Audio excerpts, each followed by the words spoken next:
Listo. Muy bien, pues buenas tardes a todos, buenas tardes al área de rendimiento de Chivas, al área también de fisioterapia que nos acompañan del mismo club y a todos los invitados que han querido ser partícipes de esta formación. Tenemos hoy en pantalla, en cartel, a Carlos Gallardo. Carlos Gallardo es diplomado en Educación Física y licenciado en Ciencias de la Actividad Física y el Deporte. Empezó su carrera deportiva haciendo las prácticas en el Rayo Vallecano, concretamente de analista de GPS, y a partir de ahí pues ya se quedó. Estuvo 3 años como redactador en el Juvenil A y actualmente es el redactador general de lesiones de toda la cantera del Rayo Vallecano. Así que, Carlos, muchísimas gracias por tu participación. También, sobre todo, agradecerte por las horas que ahora mismo sabemos en España, que son las 9, que todo el mundo está cenando, acostando a los niños. Bueno, tú no tienes, pero que es una mala hora. Pero sí que es verdad que ahora tenemos que adaptarnos porque hemos empezado todos ya a entrenar. Y pues muchísimas gracias por tu participación y sin más preámbulo te dejo ahí con tu presentación. Genial, buenas tardes a todos, buenas noches si hay alguien por aquí por Europa. Y antes de nada, pues agradecer tanto a Eric como a todo el área de rendimiento de Chivas por la invitación. La verdad que me hace mucha ilusión estar aquí hoy y bueno, espero que pasemos un buen rato juntos. Antes de nada, pues espero que estéis todos bien, que en esta situación es lo más importante. Y bueno, sí que quiero deciros que lo que vengo a contaros hoy, pues como veis, abordaje multifactorial de las lesiones en el fútbol. Vamos a hablar un poquito de cómo yo veo las cosas, pero lo que sí que quiero dejar claro es que lo que vais a ver hoy es mi opinión, es cómo yo trabajo y que solo tenéis que quedaros con lo que de verdad os sirva y con lo que de verdad consideréis que podéis aplicar. O sea, ni tengo la verdad absoluta ni lo pretendo y simplemente pues que veáis un punto de vista más, ¿vale? Así que bueno, vamos al lío. Carlos, antes que nada, simplemente dejar claro y quiero decir que el formato de la presentación pues será de 1 hora y cuarto, hora y media aproximadamente, y a partir de ahí daremos un turno de preguntas donde siempre damos prioridad al área de rendimiento, ¿eh? Y si también están los fisios y quieren ser partícipes toda la gente de Chivas, tendrá esa prioridad y en función del tiempo como quede, pues igual si podemos dar acceso a que alguien de los invitados pueda hacer también una pregunta, lo haremos, ¿ok? Vale, estupendo. Ya está. Gracias. Vale, gracias a ti, Ken. Bueno, vamos al lío. Lo primero que lo que quiero comentaros es que todo lo que vais a ver aquí hoy no es solo mi trabajo, ¿vale? Al final hay más gente detrás, todos los compañeros del área de preparación física, tanto los que están como los que han estado, y sobre todo también pues quiero acordarme de mi compañero y amigo Javi Torrijos, que es el que lleva todo el área de fisioterapia y al final trabajamos mano a mano y todo lo que vais a ver aquí es tanto mi trabajo como el suyo. Entonces, bueno, pues que sepáis que esto no es solo mío. En cuanto a mi trayectoria, ya lo voy a pasar rápido porque nos ha contado ya Eric bastante bien. Yo empecé mi periodo de prácticas analizando los GPS del Juvenil A y bueno, simplemente que sepáis, quiero contaros la suerte que tuve de entrar en un equipo como este, porque bueno, este equipo se clasificó para Copa del Rey, a que se la juegan los 16 mejores equipos de España, así que empezar en el fútbol así fue una suerte. Cuando acabó la temporada, el club me propone quedarme como redactador en el Juvenil A, donde he estado 3 temporadas con entrenadores y compañeros de la verdad que me han enseñado un montón. Y además la temporada 19-20 empecé a trabajar como consultor externo de termografía. Luego hablaremos un poquito sobre esto, ¿vale? En fútbol profesional, con equipos de primera y segunda división. Y a finales de la temporada 18-19 el club me propone quedarme con el departamento de redactación de cantera y era un puesto que no existía en el club, por lo que bueno, supuso un reto importante, pero muy interesante, ¿vale? Entonces, lo primero de lo que vamos a ver son los contenidos. Lo he dividido en 3 partes, ¿vale? Lo primero que vais a ver es un poco cómo hacemos la preparación física en cantera. Después quiero que reflexionemos juntos un ratito sobre el tema de las lesiones, sobre qué está pasando, qué venimos haciendo y sobre todo de si está funcionando. Y por último os voy a contar en el tema de la monitorización, tanto antes, durante y después de la lesión, cómo lo hago yo, tanto en el club como con la termografía, que creo que es algo bastante novedoso y que os va a resultar muy interesante. En cuanto a la organización de la cantera, nosotros dividimos la cantera en 4 categorías. Sí que nosotros estamos ahora mismo en más o menos como vosotros, introduciendo una metodología y es un plan que tenemos hecho a 3 años. Este es el primero en el que hemos estado. Hay cosas de las que vais a ver que ya están implementadas, hay cosas que se van a implementar esta temporada. Y lo que hacemos es que la dividimos en 4. La primera es la de iniciación. Tenemos a prebenjamines y benjamines. Aquí el único objetivo que tenemos es lúdico, ¿vale? Al final son niños pequeños, intentamos que todo sea a través del juego y que se lo pasen bien y cojan amor por el fútbol, que es lo que nos interesa a estas edades más que otra cosa. Luego pasamos a la de desarrollo, alevines e infantiles. Aquí el objetivo, luego desarrollaremos cada objetivo, ¿vale? Aquí el objetivo es el aprendizaje motor. Después pasaríamos a la especialización, ya con los cadetes, donde buscamos que aprendan a aplicar la fuerza. Y por último, la etapa de rendimiento, la que ya serían los 3 equipos juveniles. Tenemos tanto juvenil A, juvenil B y juvenil C, uno por cada año de la categoría. Y aquí ya lo que buscamos es el desarrollo y la mejora de las cualidades específicas, que ya las conocéis bastante bien.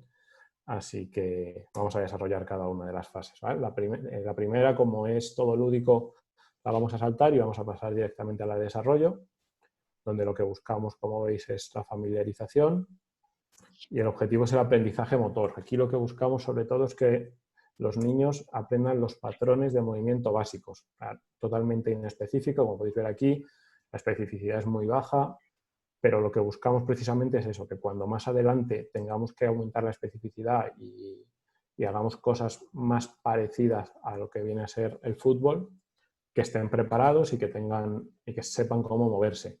Entonces, lo trabajamos casi todo en campo. Hacemos un día pre-sesión en el que se trabaja pues los patrones básicos, tanto bisagra de cadera, sentadilla, introducimos un poquito el cambio de dirección, iniciación del salto, iniciación de core y trabajo propioceptivo. Todo muy básico, todo muy inespecífico y simplemente para que vayan cogiendo la técnica. Empezamos también a partir de infantiles con la monitorización, tanto de la percepción del esfuerzo como del salto con contramovimiento. En estas edades realmente no tenemos prácticamente en cuenta los datos, pues al final son muy pequeños, pero lo que queremos es, pues como el objetivo es la familiarización, que vayan acostumbrándose, porque en las siguientes categorías sí queremos ya tener en cuenta todos estos datos. Entonces vamos a ver un poco lo que estamos hablando, que yo creo que con un vídeo se ve bastante mejor. Y bueno, vais a ver que los jugadores son bastante más mayores, lo primero por temas legales y lo segundo luego os contaré por qué. Pero bueno, aquí como veis, inicio de propiocepción. Aquí el ejecutor es malísimo, ¿vale? Pero para que veáis la bisagra de cadera, que la trabajamos con la pica. Y iniciación del cambio de dirección. Es decir, no hagáis mucho caso a las velocidades de ejecución y demás, ¿vale? Porque lo que veis son vídeos de readaptaciones, pero quedaros con los movimientos sobre todo. Bueno, aprender a girar con la pierna externa, diferentes amplitudes. Entonces, pasaríamos a la segunda fase, sería la fase 3, especialización. Aquí ya estamos con los cadetes, ya 14-15 años. Aquí lo que tenemos ya es el pico máximo de crecimiento que se da a estas edades, por lo que a una vez que ya saben los patrones básicos, lo que queremos es enseñarles a aplicar las fuerzas de forma correcta, ya en acciones más específicas del fútbol. Trabajamos 2 días pre-sesión, normalmente a mitad del microciclo, pues miércoles, jueves suele ser. Y casi todo lo que trabajamos todavía es con autocarga, con elásticos, nos interesa más la calidad que la cantidad. Y pues lo que os decía, nosotros buscamos los movimientos específicos con patrones limpios, para que no se produzcan descompensaciones, que lo que queremos es que lleguen a la especificidad total que se dará más adelante con las técnicas lo más pulidas posibles para evitar el máximo número de lesiones posible.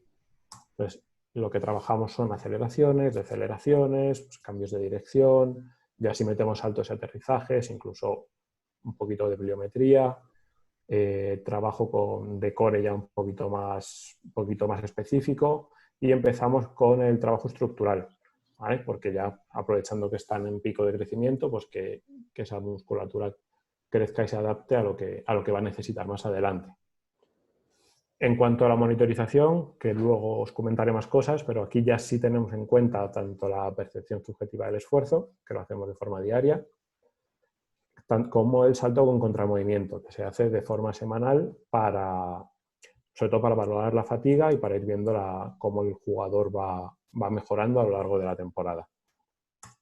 Igual vamos a ver otro vídeo. Aquí ya sí que empezamos a aplicar las fuerzas, un poquito más específico, todo intentamos que sea monopodal. Aquí. Igual lo que os digo, la velocidad no la tengáis muy en cuenta, son readaptaciones. Bueno, aquí ya iniciamos la pliometría, diferentes aterrizajes. Pues, al final, darle muchos estímulos al jugador. Aquí igual, pues, diferentes cambios de dirección resistidos, aterrizajes. Pues, intentamos que cada vez se vaya pareciendo un poquito más a lo que van a tener que hacer en el campo. Aquí igual. Las cruzadas, todo resistido para que vayan trabajando un poquito más. Empezamos también con el trabajo excéntrico. Lo que os decía, de momento es todo con autocarga, con cinturón ruso, pues que aprendan, sobre todo nos interesa que lo aprendan a hacer bien antes de que ya pasemos a cosas más específicas y más intensas, que sería en la última fase, que es la de rendimiento. Aquí ya, como os he dicho, lo que queremos es mejorar las cualidades específicas. Y la especificidad aquí es prácticamente total. Se trabaja tanto en gimnasio como en campo, 2 días por sesión, que suele ser igual, miércoles, jueves, en función de la competición puede variar, si hay alguna variación, pero viene a ser así. Y luego cada jugador tiene su protocolo individual, pues en función de posiciones, en función de lesiones previas. Y en cuanto a la monitorización, aquí ya sí que aparte de la percepción subjetiva del esfuerzo y del salto con contramovimiento, les hacemos mediciones de fuerza, que luego os comentaré. Entonces, las cualidades específicas las conocéis todos muy bien. Y lo que hacemos es eso. Por un lado, el trabajo por posiciones. Obviamente, las demandas que va a tener en el campo un central, que puede necesitar una fuerza de lucha o una fuerza de acciones con balón mucho mayor. Quizá un portero que lo que necesitará será más fuerza de salto. Un extremo es posible que necesite acciones con balón y de desplazamiento, porque lo que le interesa es no tener contacto. Entonces, no podemos hacer protocolos para todos. Es decir, un mismo protocolo para todos, quiero decir, sino que tenemos que intentar, dentro de lo posible, individualizarlo. Yo ya veréis a lo largo de la presentación que soy un fiel defensor de la individualización, siempre dentro de lo posible, claro, pero es lo que hacia donde creemos que tenemos que ir. Vamos a ver también unas imágenes. ¿Veis? Aquí ya sí que es todo, pues empezamos a hacer trabajos excéntricos un poquito más resistidos, con carga externa. Aquí un poquito más de trabajo excéntrico, sobre todo, fuerza de lucha. Aquí trabajamos también, este es un central que necesitamos a nivel estructural, pues tener bastante más fuerza que otros.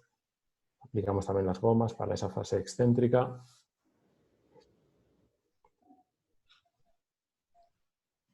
Pues aquí combinamos el trabajo del core con la fuerza de lucha, y esto ya es trabajo por posiciones. Esto es un portero, esto es una fase de readaptación, como os comentaba antes también, pero bueno, buscamos sobre todo atención al foco externo, que no se dé cuenta de... Es un trabajo, tuvo una lesión de aductores este portero. Aquí tenemos otro portero que está readaptando un gemelo, ya últimas fases, y lo que buscamos es lo mismo. Aquí acciones de fuerza con balón, un mediocentro que tiene que recibir y quedarse a las espaldas. Bueno, pues Al final intentamos adaptar en función de la posición. Lo que queremos es que tengan estímulos lo más parecidos posibles a lo que se van a encontrar en el partido. Pasamos un poco a la monitorización. Lo que os comentaba antes, pues lo dividimos según en qué momento lo hagamos. A nivel diario, la percepción subjetiva del esfuerzo, pues nos da al final, esto lo hace cada preparador físico y luego nosotros valoramos, tanto mi compañero Javi como yo valoramos la carga con ellos. A nivel semanal sí que hacemos salto con contramovimiento, pues lo que os decía, pues si vemos que el jugador se está desviando mucho de su media, es que algo está pasando, pues igual está fatigado, tenemos que bajar un poco la carga, pues vamos ajustándolo en función de los datos. Y vemos también si van progresando a lo largo de la temporada, se estancan, un poco, pues dentro de que es una tecnología que está al alcance de todos, pues nos da bastante información sobre cómo tenemos a los jugadores y de una forma más o menos rápida. Luego ya con los más mayores en fase de rendimiento, sí, medimos por un lado la fuerza isométrica y lo que buscamos son los ratios, tanto de abducción y aducción como de cuádriceps e isquio. Lo hacemos con dinamómetro, sí que es cierto, bueno, sería muy interesante poder hacerlo con otras herramientas como plataformas de fuerzas y demás, pero tenemos que adaptarnos a lo que tenemos y al final el no tener una plataforma de fuerzas para nosotros no es una excusa para no intentar saber un poquito más de nuestros jugadores. Y lo que buscamos es eso, pues vemos esos ratios. Este jugador, por ejemplo, pues vemos que está bastante alejado de estar equilibrado y nos ayuda a planificar esos protocolos que os comentaba antes que hacíamos de forma individualizada. Pues aquí sí sabemos que a nivel de aducción está bastante más débil que de abducción, pues dentro de su protocolo tendrá 2-3 ejercicios en los que intentaremos equilibrar este ratio y así evitar dentro de lo posible el mayor número de lesiones. Luego además medimos en la fuerza, la sentadilla monopodal y el peso muerto monopodal y lo hacemos por acelerometría.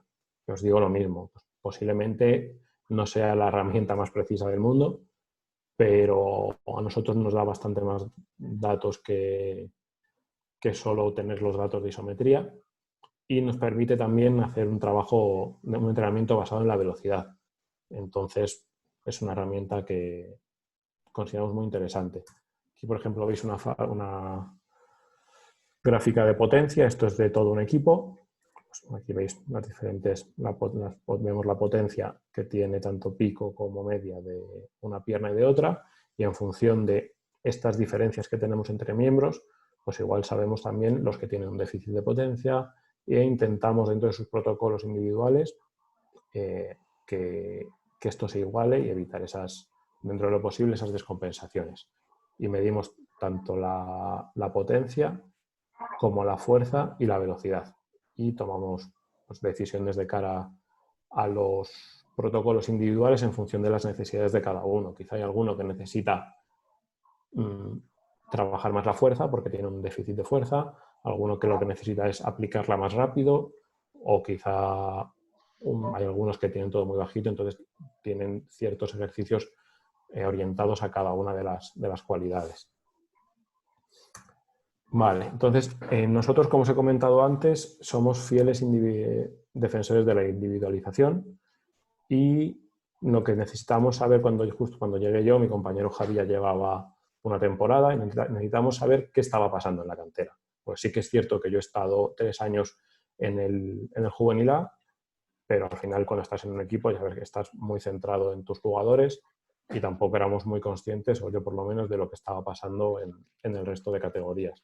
Entonces, por suerte mi compañero lleva un año más y teníamos los datos de esa temporada y junto con esta pues hemos ido viendo lo que está pasando. Sí que es cierto que la ciencia al final, la bibliografía nos dice, tiene muy bien definida la epidemiología, hay un montón de artículos que nos dicen cuáles son las lesiones que más se dan en el fútbol, la mayoría nos habla de lesiones de isquios, sin embargo hay otros que nos dicen también que hay otro tipo de lesiones que se dan más. Entonces, bueno, nosotros al final preferíamos saber qué estaba pasando realmente en nuestro club. Y con lo que nos encontramos fue, después de la temporada que ya teníamos los datos más esta, lo que nos hemos ido encontrando es lo siguiente. A nivel de lesiones musculares, como podéis ver, sí que es cierto que lo que dice la ciencia es que las lesiones de isquio son muy altas, es verdad, tanto en una como en otra, pero nosotros nos encontramos más lesiones de cuádriceps en la media de las 2 temporadas. Pues, a nivel de lesiones musculares sí que estamos pues, más o menos como lo que nos dice la bibliografía, pero luego lo que nos encontramos es que esto suele ser al revés. Entonces, uno de los objetivos de cara a este año ha sido intentar reducir, o de cara a la próxima temporada, mejor dicho, es intentar reducir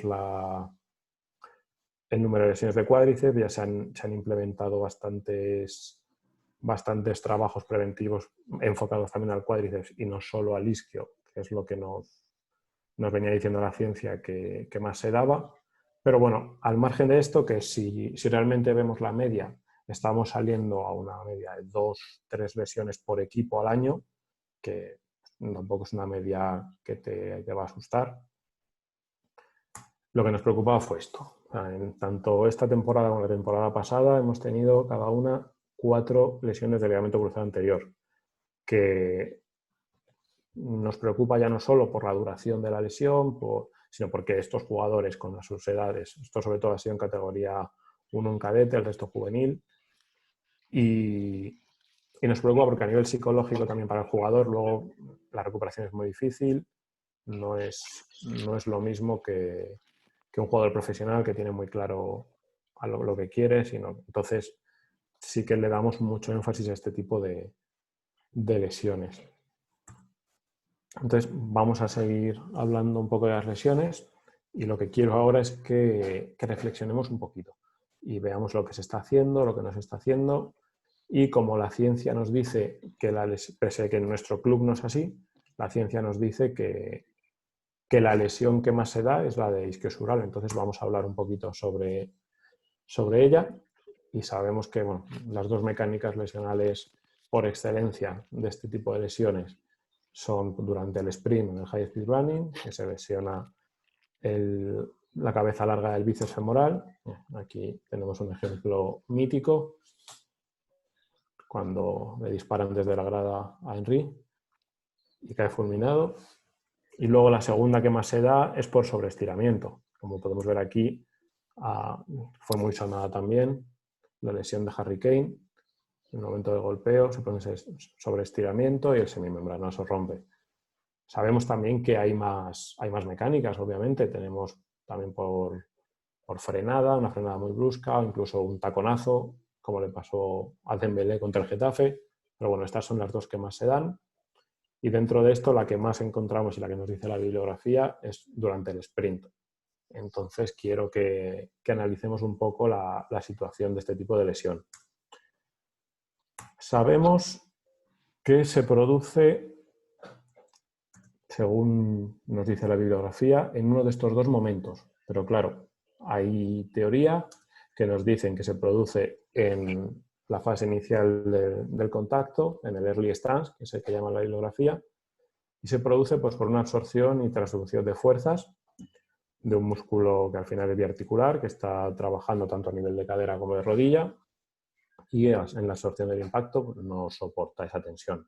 Pero también hay teorías que nos dicen que no, que es en la fase final del swing, que se produce durante una deceleración, en la que hay una flexión de cadera, una extensión de rodilla. Entonces, partiendo de la base de que no tenemos muy claro en qué momento se produce, obviamente será difícil abordar una prevención correcta, porque además, ¿cómo se produce? ¿En excéntrico o en isométrico? Esa es otra de las discusiones o de las polémicas que hay ahora mismo a nivel bibliográfico. Hay artículos que nos dicen que es a nivel excéntrico, hay artículos que nos dicen que es a nivel isométrico, pero bueno, por si fuera poco, también hay teorías que nos dicen que es en ese momento transitorio en el que pasa de excéntrico a isométrico. Entonces, si no tenemos un consenso sobre cómo se produce la lesión, pues será bastante complicado abordar la prevención de forma correcta. Porque ¿Qué hacemos? ¿Solo excéntricos? ¿Y se producen excéntricos? ¿Solo isométricos? ¿Y si estamos equivocados y se produce de la otra forma? Entonces, bueno, como la bibliografía lo que más evidencia hay es que se produce en excéntrico, vamos a asumir, sea o no sea cierto, que yo no tengo la respuesta, vamos a asumir que por un mayor número de artículos se produce en excéntrico. Pues nos dice la bibliografía que el trabajo excéntrico previene lesiones, ¿vale? Todos estos artículos y 1 millón de artículos más de los que podríamos hablar no, nos dicen esto.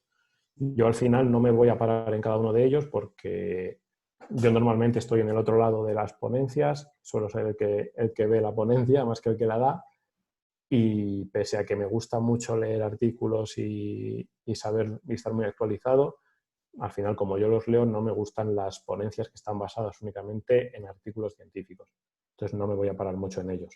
Simplemente eso, que sepáis que hay muchos que nos dicen que el trabajo excéntrico previene lesiones, y dentro de este trabajo excéntrico el que más evidencia hay en la bibliografía es sobre el Nordic. Aquí tenéis un montón de artículos, igual hay muchísimos más de los que podríamos hablar, que nos dicen que el Nordic previene lesiones. Sin embargo, esta es la realidad. Año tras año, las lesiones isquiosurales aumentan un 4%. Vale, esto es hasta 2014. Os aseguro que la flecha ya va por aquí arriba. Entonces, lo que yo creo es que debemos ser críticos y analizar lo que se está haciendo y si realmente está funcionando o no, porque si todos estos artículos han demostrado que previene lesiones, ¿por qué la flecha sigue subiendo? O sea, sería muy fácil, vamos a hacer Nordic, sí, ya está. Así que bueno, vamos a analizar un poco este ejercicio, a ver si realmente se parece o no a nuestra mecánica lesional. Lo primero que quiero que hablemos es sobre la extensión de rodilla, ya que la lesión del bíceps femoral durante el sprint se produce en una extensión de rodilla y una flexión de cadera. Vamos a ver a nivel de extensión de rodilla si se parece o no se parece. Entonces vamos a ver aquí en el vídeo abajo a la izquierda una sprinter, ya que se produce un telesprint, pues qué mejor ejemplo. Si os dais cuenta, justo antes del apoyo estamos alrededor de 150-160 grados de amplitud. Sin embargo, aquí, que es aproximadamente donde se produce el máximo pico de fuerza, la mayoría, por lo menos por mi experiencia, después ya se dejan caer, estamos a 120 grados. Entonces, en cuanto a amplitud, para mí no se parece. Partiendo de esa base, vamos a la segunda parte, en la que vamos a analizar la flexión de cadera. Si os dais cuenta, aquí tenemos alrededor de 90 grados de flexión de cadera. Sin embargo, durante el Nordic tenemos una media de 0 grados. Entonces, si la lesión se produce durante una extensión de rodilla y una flexión de cadera, y aquí no tenemos flexión de cadera, en cuanto a la flexión de cadera, tampoco se parece a nuestra mecánica lesional. Y por último, quiero que nos demos cuenta de las demandas de contracción. Si os dais cuenta, aquí Torres está corriendo en un sprint, unos 24 km por hora, lo que son unos 6 metros por segundo, mientras que aquí la velocidad media antes de dejarse caer está entre 0,29 y 0,6 metros por segundo. Entonces, las demandas de contracción que tiene el bíceps femoral a 6 metros por segundo respecto a una contracción más o menos sostenida de 5 segundos a esta velocidad, para mí no tiene absolutamente nada que ver tampoco. Y por tanto, si no trabajamos en rangos amplios, como se produce en nuestra lesión, si el patrón de reclutamiento no es específico, por lo que venimos diciendo, la velocidad de contracción no tiene absolutamente nada que ver. Si se produce una fuerza excéntrica a nivel de flexor de rodilla, pero no como extensor de cadera, pues no se parece a nuestra mecánica en la que se producen esas dos acciones a la vez, en excéntrico. Y además sabemos que altas dosis de este ejercicio aumentan la debilidad de la musculatura bíceps femoral las siguientes 72 horas, quizá no sea la mejor opción. Ojo, que con esto no quiero decir que no se utilice y con esto no quiero decir que no, por ejemplo, que no sirva para ciertos casos. Por ejemplo, yo necesito que mi jugador tenga una mayor fuerza de flexión de rodilla, de fuerza excéntrica a nivel de flexor de rodilla, puede ser muy interesante. Pero que de ahí a decir que este ejercicio de por sí solo previene lesiones de isquiosural, yo creo que habría que ser un poquito más precavidos. Entonces, ¿cómo abordamos nosotros la prevención de isquiosurales? Porque diréis, bueno, si este tío nos está diciendo que el Nordic no es el ejercicio estrella, será que tiene otro ejercicio estrella, pero la realidad es que no. No creemos que exista ningún ejercicio estrella, sino que pensamos que la lesión es un evento multifactorial y por tanto nuestra prevención la abordamos de esa forma, a nivel multifactorial. Por un lado, aplicamos sprints y nos fijamos tanto en el número como en la distancia como en la densidad. Al final, como dice un amigo mío, lo que te lesiona te protege y depende de la dosis y de cómo lo apliques. Por tanto, si tú sabes que en partido las acciones son intermitentes, de intensidades diferentes y de duraciones diferentes, si tú aplicas en tu entrenamiento series de sprints de 10 metros con 15 segundos de recuperación, pues lo que se van a encontrar en el partido va a ser bastante distinto.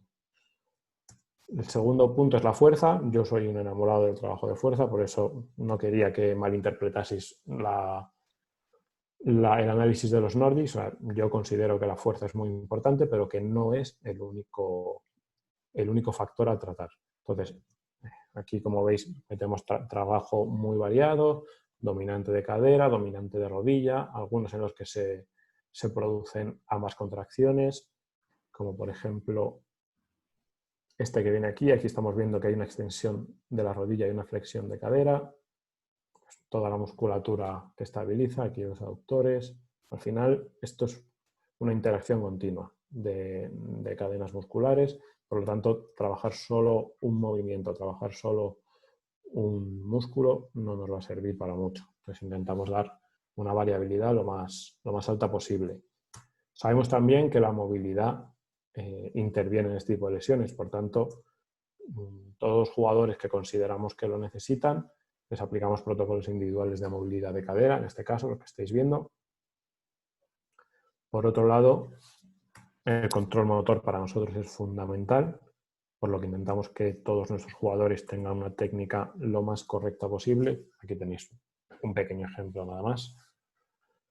Y por último, les intentamos dar las acciones lo más específicas posibles. Aquí tenéis un jugador, por ejemplo, que acelera, tiene que frenar, y bueno, no se oye, pero yo le indico hacia qué lado tiene que girar. Este es un delantero que rompe muchos espacios, entonces intentamos que sea lo más parecido posible. Rompes espacio, no te dan balón, tienes que volver para no estar en fuera de juego. Al final se trata de darle al jugador una variabilidad de estímulos que le doten de diferentes herramientas que le permitan estar preparado para las demandas que va a sufrir su musculatura y todas sus estructuras al final, para que estén preparadas. Y algunas lesiones no las puedes evitar, pero hay otras que, estando preparados y teniendo los estímulos suficientes, quizá sí que podemos. Porque al final la lesión, sabemos que hay diferentes factores de riesgo, como puede ser una lesión previa. De todo esto igual, pues podríamos pararnos a hablar de lo que nos dicen diferentes artículos, pero bueno, al final creo que es mejor ser un poquito más prácticos. Sabemos que tanto la edad como el sexo pueden ser factores de riesgo, sabemos que ciertas descompensaciones pueden aumentar la probabilidad de sufrir una lesión, las técnicas deficientes, obviamente, por esto nosotros buscamos tanta eficiencia en los movimientos durante las edades tempranas para que estas técnicas no sean las que produzcan las lesiones. Los factores psicológicos, que sabemos que también, pues, por ejemplo, el estrés nos puede aumentar el pulso y al final nos produce más demandas para una misma actividad. Factores estructurales, pues, desde una cadera más alta que la otra, hasta un valgo de rodilla, o una carga excesiva, que también algunas cosas son controlables y otras no. Lo que tenemos que pensar es si realmente yo por tener una técnica deficiente me voy a lesionar. Pues, ¿me puedo lesionar? Sí. ¿Me voy a lesionar por tener la técnica deficiente? No tiene por qué. ¿Por tener un valgo de rodilla me voy a lesionar? Yo he visto jugadores con valgos de rodilla bastante pronunciados que nunca han tenido problemas de ligamento cruzado anterior. ¿Se puede lesionar? Sí. ¿Aumenta la probabilidad? Sí. Pero de ahí a decir que por tener este factor de riesgo me voy a lesionar, nosotros en general consideramos que es más una interacción entre todas estas factores de riesgo los que pueden o no desembocar en una lesión. Pero al final no es que uno de ellos nos lleve, sino que posiblemente un factor estructural, como puede ser ese valgo de rodilla, junto con una carga excesiva que me produzca una fatiga, me lleve a la lesión. Pero al final es la interacción entre ellos. Y bueno, os he dicho antes que no quería ponerme muy científico, que no quería entrar en muchos papers, pero sí que me gustaría centrarme en uno en concreto, quiero recordar que es de los pocos de los que vamos a hablar, que es este, nos habla sobre los sistemas complejos aplicados a las lesiones deportivas. Entonces, Bittencourt y colaboradores lo que nos dicen empiezan hablando de que a nivel general siempre, de forma tradicional, hemos planteado la lesión como un fenómeno de causa-efecto. Pues hablando del ligamento cruzado anterior, que hemos dicho que es el que más nos preocupa. Tengo algo de rodilla, me rompo el cruzado. ¿Por qué me he roto el cruzado? Porque tengo un valgo de rodilla. O porque tengo la musculatura del glúteo medio débil. Y lo que nos dicen es que realmente todo esto es mucho más complejo, que esto es muy reduccionista y que realmente no ocurre así, sino que es más una interacción entre los diferentes factores lo que determina desembocando o no en una lesión. Y lo que nos proponen es lo que llaman la red de determinantes, en la que hay diferentes determinantes que sean estos factores de los que hemos estado hablando, que veis que pues unos están más marcados que otros porque la importancia de unos y otros será muy distinta, y la interacción entre ellos produce unas regularidades que tienen un patrón emergente, ya sea una lesión o una adaptación. Yo, si tengo entrenamientos con mucha intensidad, una carga muy alta, pues en función de cómo interactúen los diferentes factores, mi jugador se va a lesionar o va a producir una adaptación que le va a hacer más fuerte. Entonces, esto cambiará la red de determinantes, ¿vale? Entonces, yo lo que os planteo, como os he dicho que quería que fuésemos muy prácticos, es que creemos una red de determinantes para la lesión del ligamento cruzado anterior, que es la que hemos dicho que más nos preocupa a nosotros. Entonces, los determinantes principales, pues, los que vemos en pantalla, valgo dinámico de rodilla, que sabemos que es cómo se produce la lesión finalmente, sucesos inesperados del entorno, pues como puede ser un contacto, como puede ser una entrada, como puede ser me despisto por lo que sea, o una musculatura de cadera débil, que sabemos que la interacción entre ellos ya de por sí tiene bastantes posibilidades de desembocar en lesión del ligamento cruzado anterior. Pero bueno, con lo que quiero que os quedéis sobre todo es que, aparte de esto, interactúan muchos más factores. Por eso lo que os decía antes de que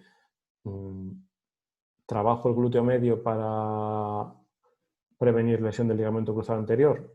Pues una pequeña parte la vas a prevenir, pero hay muchas más cosas. Que no me malinterpretéis, yo soy el primero que en mis inicios era, no, para prevenir el cruzado metemos glúteo medio y aquí se acaba todo. Pero bueno, como veis hay mucho más detrás. Una de las cosas que también influye mucho es esa fatiga, que si la mezclamos con una musculatura de cadera débil nos puede llevar a ese valgo dinámico de rodilla que nos produzca la lesión, por ejemplo. La carga de entrenamiento, a su vez, puede derivarnos en esa fatiga que volverá a la musculatura de cadera débil y nos lleve a ese valgo que nos produzca la lesión. Entran muchos otros factores en juego, como ese nivel de ansiedad, de activación. Pues si yo por lo que sea a nivel psicológico estoy muy estresado, puede ser incluso por un sobreentrenamiento, por lo que ya entra en juego la carga, o por cualquier otra cosa. Es un partido muy importante. Si os dais cuenta, Carvajal, el jugador del Real Madrid, se lesiona siempre en las finales. ¿Por qué? Pues posiblemente tenga un nivel de ansiedad o un nivel de activación más alto que le produzca pues esa generación de catecolaminas, que le suba el ritmo cardíaco, y para una misma actividad necesitan mayores demandas de energía y por tanto entra en fatiga antes y directamente esa fatiga nos puede llevar al valgo dinámico de rodilla que nos produzca la lesión. Por ejemplo, si encima le damos una acción incitadora, pues que una vez que estemos en fatiga, pues lo que decimos, ese contacto, ese salto en el que luego caes mal, pues nos lleva también al valgo y tenemos la lesión. Entra en juego, por otro lado, que de esto se podría hablar mucho, sobre la capacidad neuromuscular, que directamente puede estar relacionada con ese valgo, puede ser la causa de ese valgo dinámico de rodilla.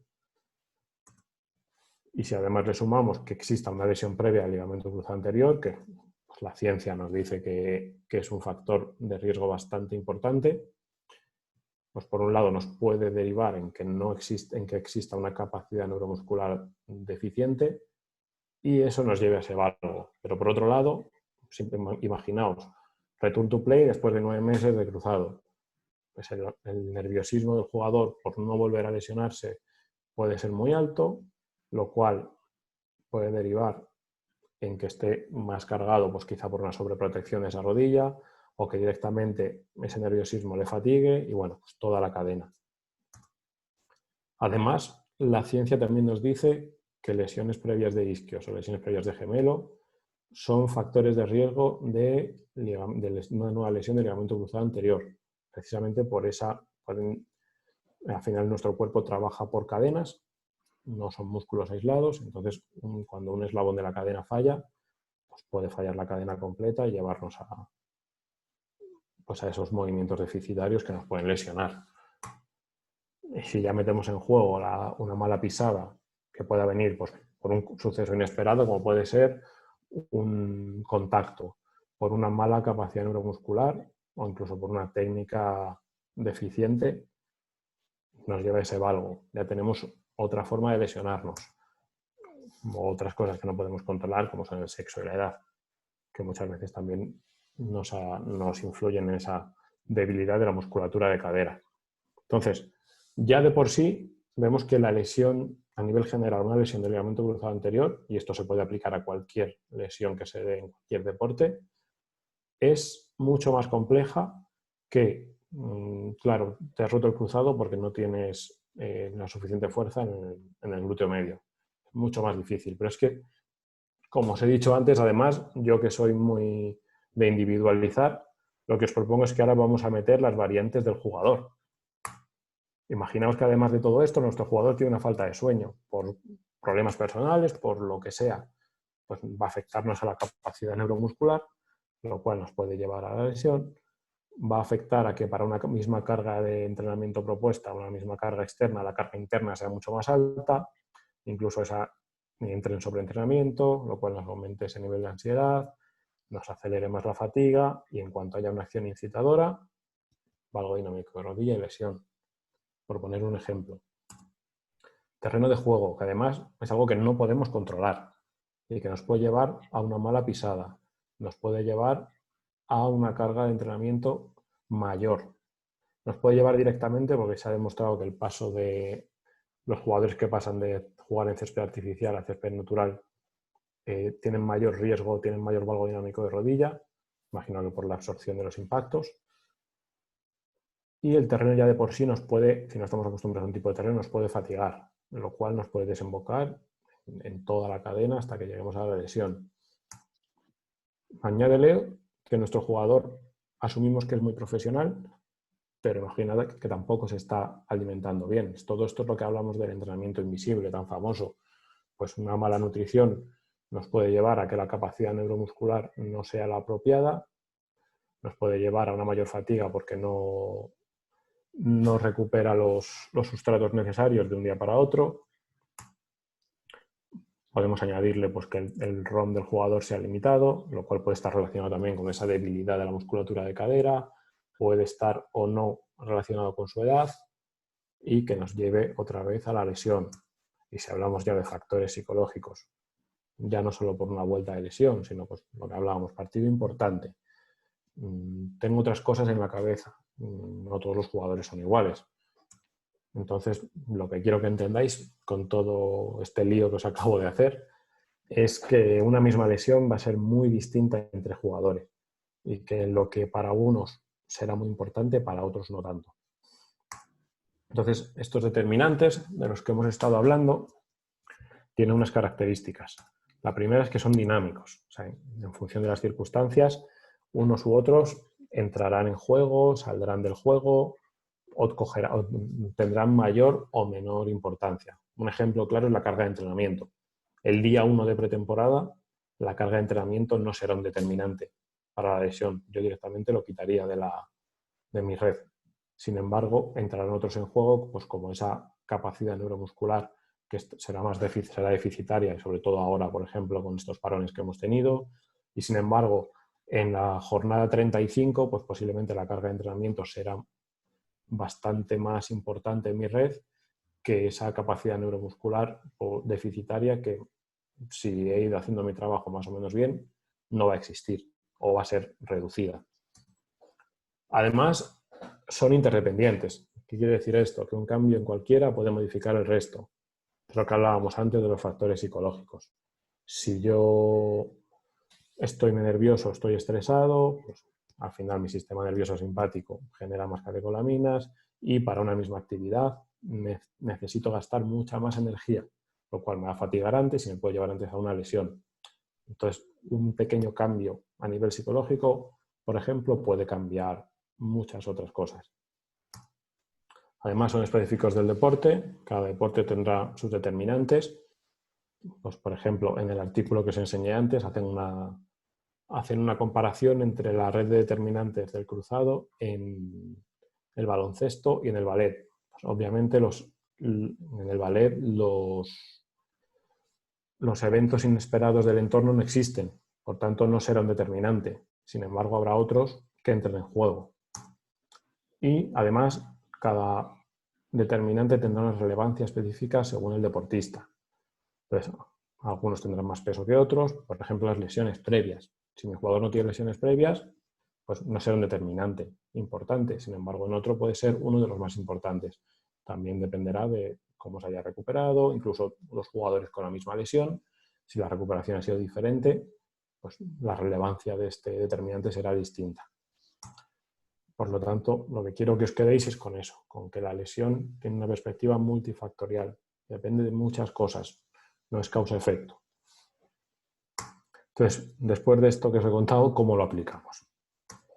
Lo primero que tenemos que hacer es buscar qué determinantes son más relevantes. Hemos visto que hay muchísimos, es decir, hemos llenado una pantalla, podríamos llenar 4 pantallas más y nos quedaríamos cortos. Entonces, tengo que identificar los que realmente son más relevantes y los que realmente puedo controlar. Y luego, una vez que los tengo controlados, ver qué relaciones se producen entre ellos. Es decir, cuando mi jugador está nervioso, entra antes en fatiga, por ejemplo, o si tiene un déficit neuromuscular, veo que tiene más tendencia al valgo durante el salto. Intentar buscar esas relaciones. ¿Para qué? Para reconocer los patrones que acaban desencadenando la lesión. O sea, vamos a ser sinceros, no todas las lesiones se pueden prevenir. Entonces, cuando la lesión sucede, tenemos que intentar buscar qué patrones se dan de forma continuada y a partir de ahí intentar actuar. ¿Para qué? Para que estos patrones no vuelvan a darse porque hemos trabajado sobre esos determinantes. Esto es un proceso cíclico al final. Una vez que yo tengo reconocidos los patrones, actúo sobre los determinantes más relevantes, entonces posiblemente cambien. Una vez que cambian, tendré que seguir un proceso viendo cuáles son los nuevos determinantes. Y así sucesivamente durante toda la vida, al final. Entonces, pasando un poco al tema de readaptación, os voy a contar nuestra filosofía. No voy a entrar mucho en detalles porque seguramente hayáis recibido formaciones de compañeros que os pueden contar mucho más de lo que os contaría yo, pero sí que quiero que veáis un poco en los pilares en los que basamos nosotros nuestra progresión dentro del proceso. Lo primero es que consideramos la readaptación como un reaprendizaje. O sea, por eso, precisamente, veíais antes que los vídeos de las categorías de los jugadores más pequeños lo hacían jugadores más mayores. Al final eran procesos de readaptación en los que nosotros lo que hacemos es que vemos cómo ha sucedido esa lesión, desgranamos esa mecánica y vemos por qué ha pasado, a qué patrón es el que no es correcto y hacemos una reeducación. Al final es todo el proceso que hacemos desde la base, desde las primeras categorías hasta ya la fase de rendimiento de forma acelerada, en la que vamos reeducando los movimientos para que esa lesión no solo no vuelva a pasar, sino que no se desencadenen otras por esos patrones que no son correctos. Luego, además, nos basamos en la superación de tareas, más allá de los plazos famosos. Entonces, si un jugador es capaz de hacer algo, pasamos al siguiente nivel de la readaptación, pero si no es capaz, por mucho que los plazos digan que se puede pasar de fase, nosotros no pasamos. Y esto va muy relacionado con la recuperación de las capacidades. Por eso hacemos tanta monitorización. Vamos progresando también en función de las tareas y de si va recuperando o no las diferentes capacidades. Aquí tenéis un ejemplo muy sencillo. Esto es una gráfica de fuerza en sentadilla de un jugador que estaba recuperando del cruzado. Aquí tenéis los valores que teníamos suyos pre-lesión y cómo fue recuperando. Esto es 2 semanas antes del return to play. A niveles de fuerza ya estaba bastante... Bueno, que entran otras cosas en juego, que no solo es importante que la fuerza esté bien, sí, pero es otro dato que nos ayuda a saber que el jugador se va acercando a los valores necesarios. También nos centramos mucho en la especificidad. Pues igual que hacemos durante todo el proceso de aprendizaje, durante todas las etapas de la cantera, aquí hacemos lo mismo. Pasamos desde lo más inespecífico, lo más básico, para asegurarnos de que todo está como debe estar, hasta que, según nos lo van permitiendo las circunstancias, vamos subiendo la especificidad, le damos más exigencia y cada vez se va pareciendo más la readaptación a lo que el jugador se va a encontrar en el partido. Es decir, posiblemente al principio pues la carrera sea un nivel de esfuerzo bastante bajo, más carrera continua, más extensiva, pero según nos vamos acercando, si nos tenemos un jugador, pues como os decía antes, un jugador que rompe mucho espacio, se da la vuelta, intenta recuperar posición, pues tendremos que trabajar ese tipo de acciones, que son las que hacen al jugador estar en el club. Al final, más que incluso las posiciones, intentamos buscar sus propias acciones y repetirlas para que las recupere o incluso las mejore, en un caso que sea posible. Y por último, otra cosa en la que nos basamos es la incertidumbre. Esto pues, se parece un poquito, no sé si habéis visto los últimos estudios de Taberner sobre el control chaos, pero bueno, lo que viene a decir es que pasamos desde momentos en los que el jugador, en el inicio de la readaptación, sabe en todo momento lo que va a pasar y se va preparando para ello y no hay nada que se varíe durante el ejercicio, y según vamos avanzando en la readaptación vamos añadiendo más elementos disruptivos, acciones de las que no se espera o que tenga que hacer más toma de decisión. Entonces lo que vamos haciendo es que se vaya pareciendo más, igual que antes, a lo que va a tener que encontrarse en el campo. Con un medio centro, por ejemplo, pues, que tiene que estar siempre con visión periférica, le vamos dando diferentes estímulos en diferentes partes del campo para que tenga que estar atento y actúe en función de eso, por poneros un pequeño ejemplo. Entonces, ahora os quiero mostrar un vídeo en el que tenemos, alguno ya lo habrá visto seguramente en las redes, pero esto es una readaptación de un jugador en una de las últimas fases del ligamento cruzado anterior. Y lo que quiero que veáis es esa variedad de estímulos de la que estábamos hablando.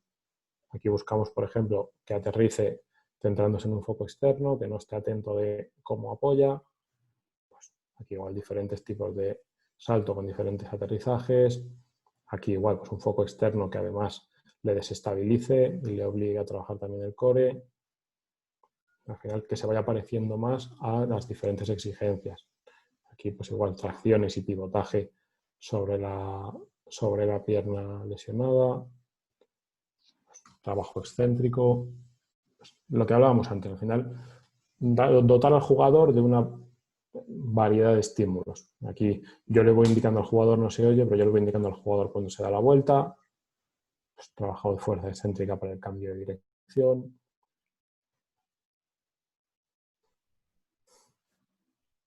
El hip thrust, para mí esto es un básico durante todos los ejercicios de mis jugadores. Y aquí es lo que hablábamos de la incertidumbre. Él no sabe ni en qué momento le voy a golpear, ni con qué intensidad, ni desde qué plano le voy a dar con la pelota. Él tiene que centrarse en la resistencia del superband y en no desequilibrarse con los golpes.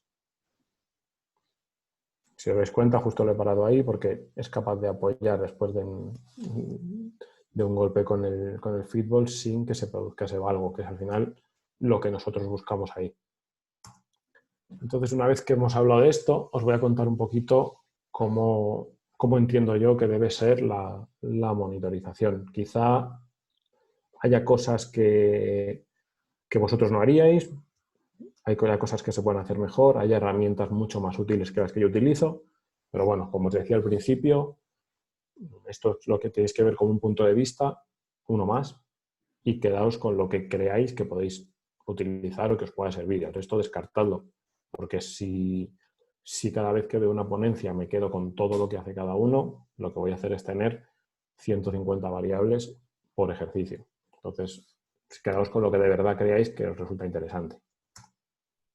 Entonces, por un lado, pues, la escala de Bohr con la percepción del esfuerzo, la percepción subjetiva. Yo antes utilizaba, por ejemplo, al principio, cuando entré en el club, la frecuencia cardíaca. Una vez que empecé a utilizar esto, la descarté porque me daba una información bastante parecida y esto era mucho más rápido al final. Trabajamos la fuerza isométrica, como habéis visto antes, tanto los ratios para intentar evitar esas descompensaciones que nos pueden llevar, junto con muchas otras cosas, como hemos hablado, a una lesión. La fuerza isotónica, tanto sentadilla como peso muerto, también para tener ambas, para tener datos en caso de que el jugador se lesione, hay los que centrarnos como objetivo durante la recuperación. Los test de salto, pues sobre todo lo que os decía, el salto en contramovimiento, pero bueno, también dependiendo del jugador y la categoría, le hacemos tanto los drop jump como los single hop test, triple hop test. Además, bueno, el tema de los GPS, nosotros por desgracia no los tenemos en todas las categorías, pero en las que los tenemos sí que se utilizan. Hay muchas variables. Igual, pues podría hablaros de GPS, pero posiblemente hayáis recibido formaciones de gente muchísimo más experta que yo, que os ha dicho cosas mucho más interesantes. Entonces, de lo que sí que os hablaré un poquito más adelante es sobre la temperatura, medida con termografía, en la que buscamos tanto esas asimetrías, tendencias térmicas, tanto a nivel cuantitativo como a nivel cualitativo. Vale, aquí esto es una monitorización de una recuperación del ligamento cruzado anterior. Para poneros un poco en contexto, esto es un jugador que nos llega a la categoría juvenil A ya lesionado, con un verano de por medio sin hacer absolutamente nada. Y para que entendáis la gráfica, esto es una sentadilla monopodal. Bueno, esta es la primera serie, un calentamiento a dos piernas para que el jugador active. Y luego naranja es la pierna lesionada, amarillo la pierna sana, ¿vale? Entonces, lo que nos encontramos, como podéis ver, es bastante asimetría a nivel de velocidad de ejecución. Un 42% es mucha asimetría. Sí que es cierto que, bueno, no nos fijamos tanto en el dato como en la diferencia entre una y otra, porque la acelerometría pues, puede fallar en cuanto a datos exactos, pero bueno, al final falla igual en las dos piernas, más o menos. Entonces es lo que nos interesa. empezamos a aplicar pues, todo el abordaje que os comentaba de trabajo de fuerza, trabajo de movilidad, trabajo de salto, etcétera, y fuimos reduciendo bastante la asimetría hasta que en el momento del return to play lo tenemos prácticamente resuelto. Tenemos una pequeña asimetría, pero que es asumible. A nivel de fuerza, el mismo jugador, mismo ejercicio, solo cambia la variable. Lo que nos encontramos fue esto, pues va muy en consonancia con lo que hemos visto antes. La asimetría al inicio es muy alta y igual que la velocidad, pues se va resolviendo más o menos igual hasta el momento del return to play. Sin embargo, la potencia, lo que nos encontramos es bastante distinto. O sea, el jugador había estado prácticamente 2 meses sin hacer nada, entonces tenía tan poca potencia en la buena como en la mala. Aquí lo que hicimos fue más bien hacer un trabajo bastante parecido con ambas piernas y sí que fuimos capaces durante el proceso de duplicar esa generación de potencia tanto con la pierna sana como con la pierna lesionada. Por eso os comentaba que es tan importante para nosotros monitorizar y basarnos en esa recuperación de capacidades. O sea, al final es posible que yo vea que aquí no existe demasiada diferencia y sin embargo sí que sea un problema de cualquier modo. Y por último, os quiero hablar de una tecnología que sí que creo que va a ser más interesante porque es más novedosa, que es la termografía infrarroja, ya que, como os dije antes, colaboro con ThermoHuman como consultor externo para equipos de primera y segunda división. Y bueno, hace poco tuvisteis por aquí a uno de los fundadores de la empresa, Javi, pero bueno, yo os voy a contar cómo la utilizo y espero que resulte muy interesante. Sí quiero dejar claro que no os quiero vender nada, solo quiero contaros cómo funciono yo con la herramienta. Entonces, lo primero es qué es esta tecnología, porque es posible que mucha gente no la conozca. Entonces, es una técnica que permite la medición de la temperatura de la piel. ¿Y cómo funciona? Pues con una cámara térmica captamos la radiación infrarroja que emite nuestra superficie corporal. O sea, no estamos captando realmente la temperatura muscular, sino la superficie. Pero, ¿qué bases fisiológicas tiene esto? Se basa sobre todo en la termorregulación. Al final, la actividad muscular induce procesos de transferencia de calor entre los músculos y tejidos superficiales adyacentes en un intento de mantener la homeostasis térmica del organismo, obteniendo como resultado un aumento de la temperatura de la piel. En resumen, lo que esto viene a decir es que el calor pasa de los tejidos más calientes a los tejidos más fríos por termorregulación hacia la superficie, lo que hace que si en el interior tenemos una zona más caliente, ese calor salga al exterior y lo capte la cámara. Principio de homeostasis. En condiciones basales, tanto nuestro lado izquierdo del cuerpo como el lado derecho tienden a ser térmicamente simétricos. Puede haber pequeñas diferencias por diferentes factores, pero por la norma general, mi lado izquierdo y mi lado derecho van a ser prácticamente simétricos a nivel de temperatura. Entonces, ¿en qué basamos nosotros el uso de esta herramienta? En la detección de esas asimetrías cuando hay procesos activos a nivel metabólico. Pues, por ejemplo, a nivel inflamatorio, aumenta el riego sanguíneo y esto produce un aumento de la temperatura, que es lo que captamos con la cámara. Entonces, ¿qué significan estas asimetrías de las que estoy hablando?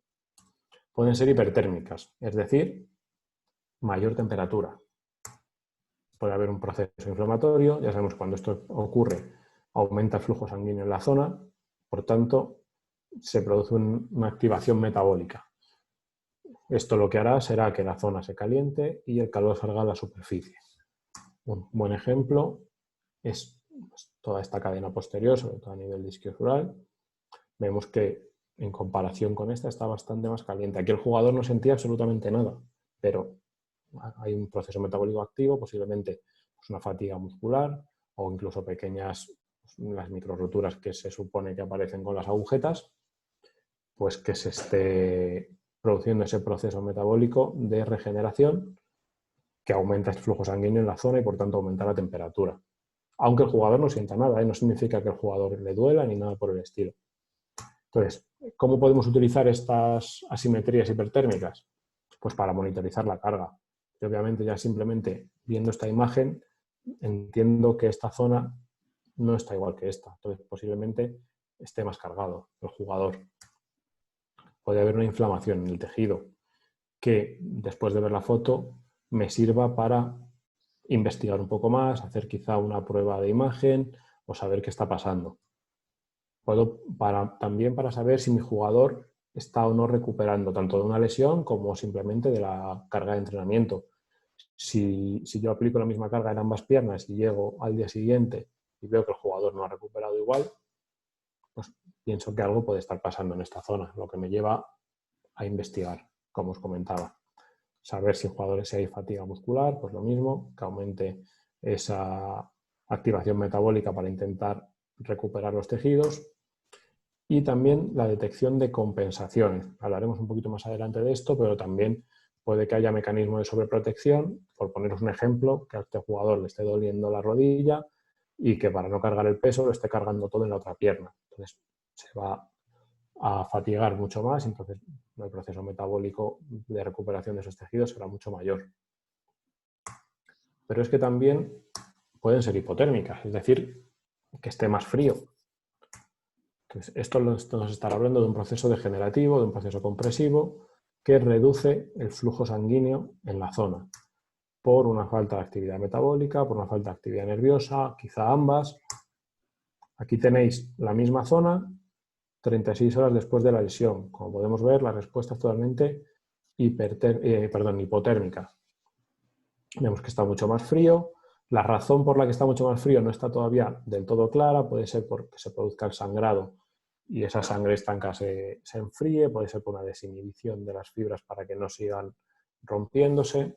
Entonces no está muy claro por qué, pero sí que es cierto que todas las lesiones, la gran mayoría de las lesiones musculares que vemos, cursan con este patrón de hipotermia.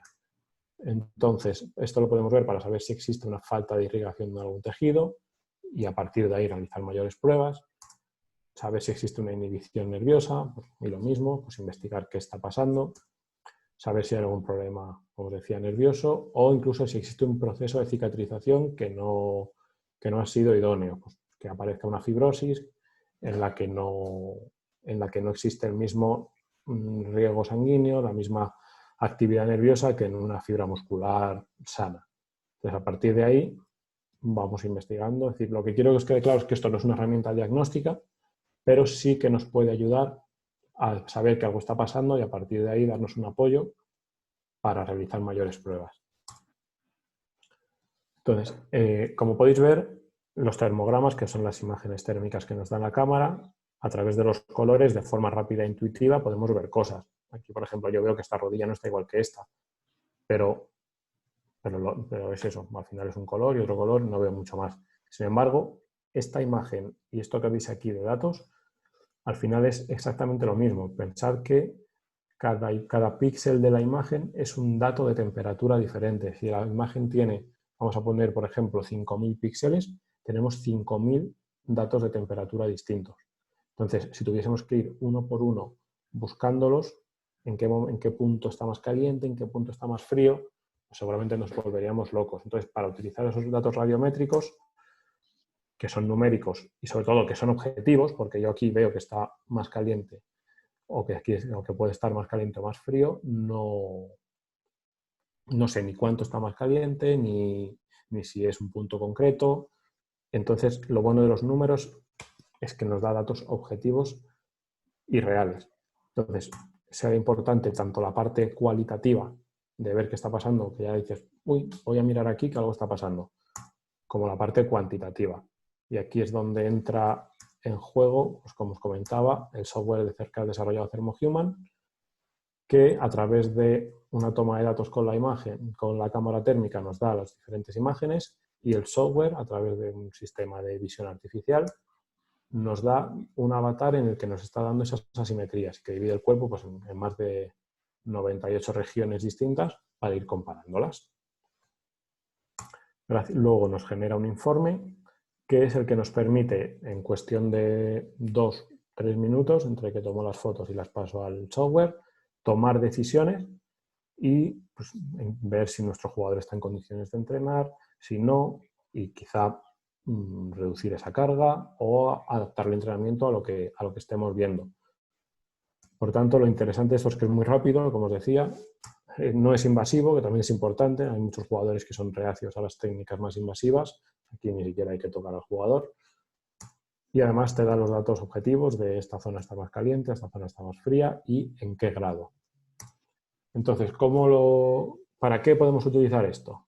Pues antes de que ocurra la lesión podemos detectar diferentes riesgos y que nos pueden ayudar a prevenir esa lesión.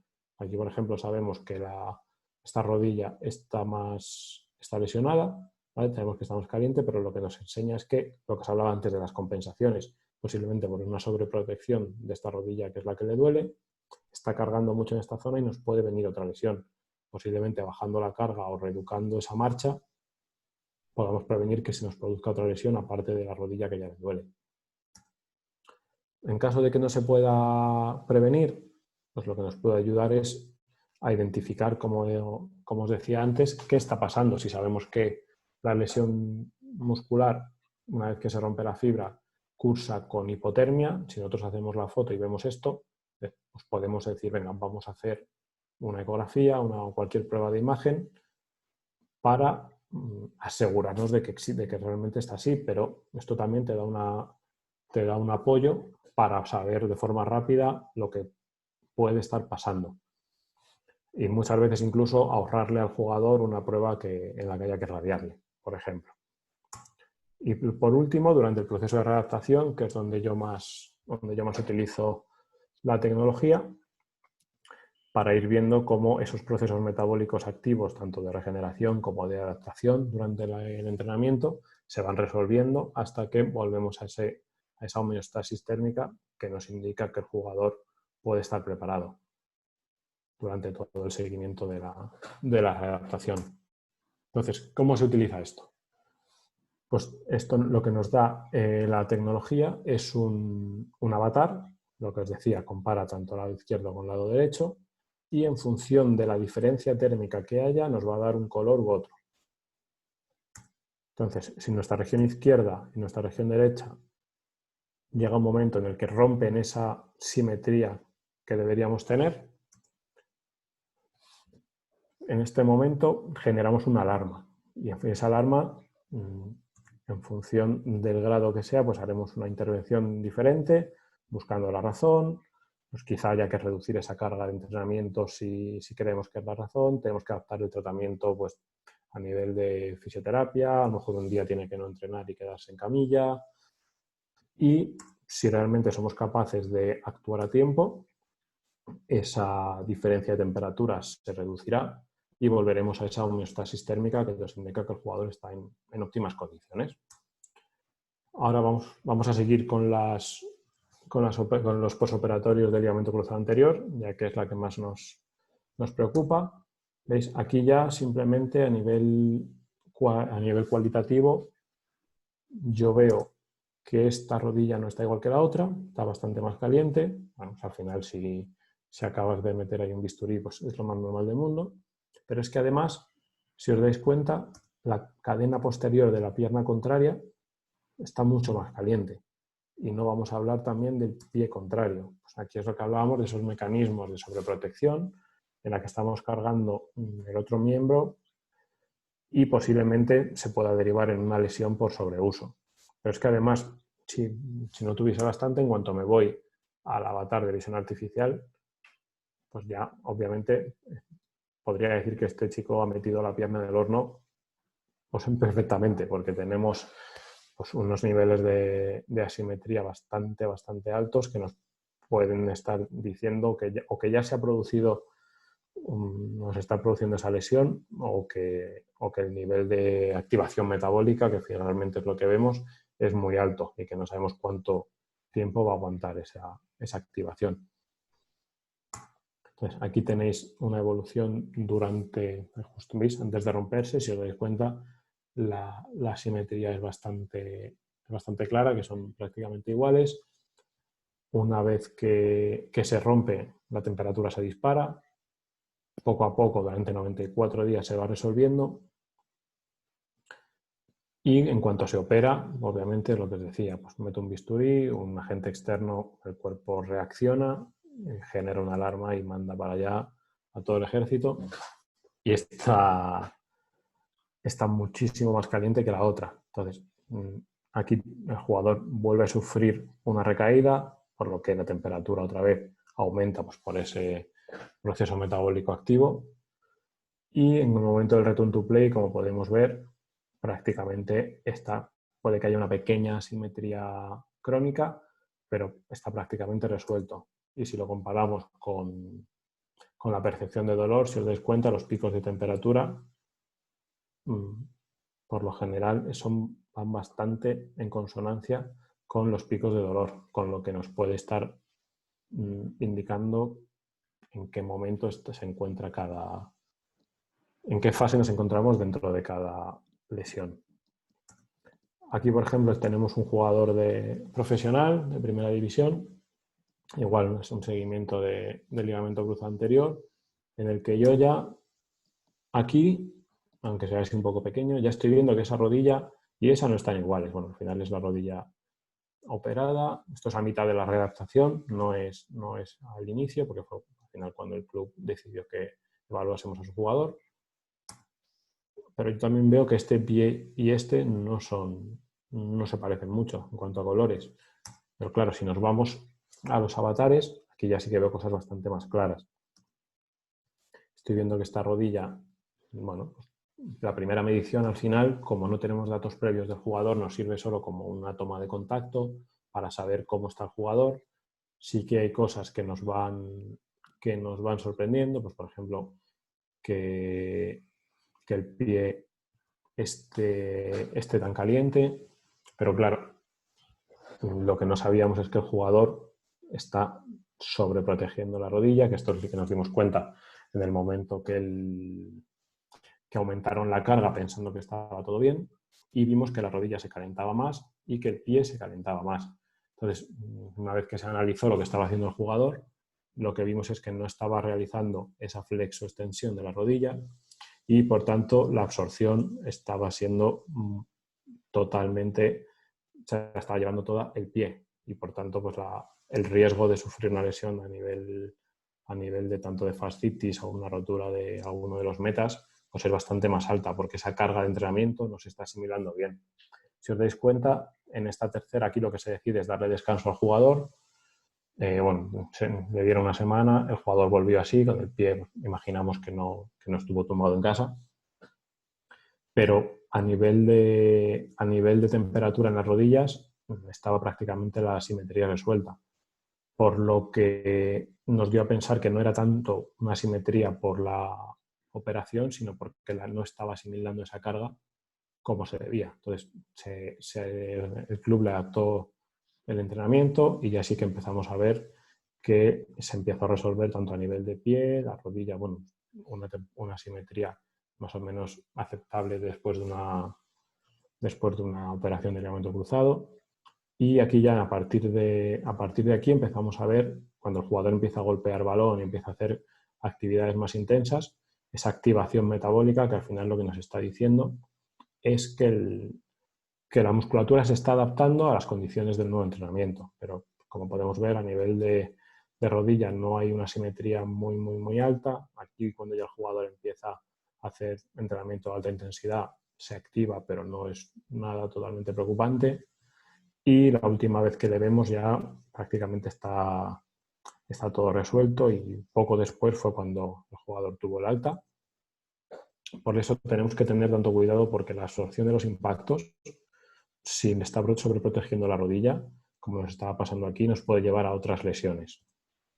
Entonces, no solo tenemos que centrarnos en qué es lo bueno que nos da esto, que nos da una información global, no solo nos centramos en la rodilla lesionada, sino en qué está pasando alrededor.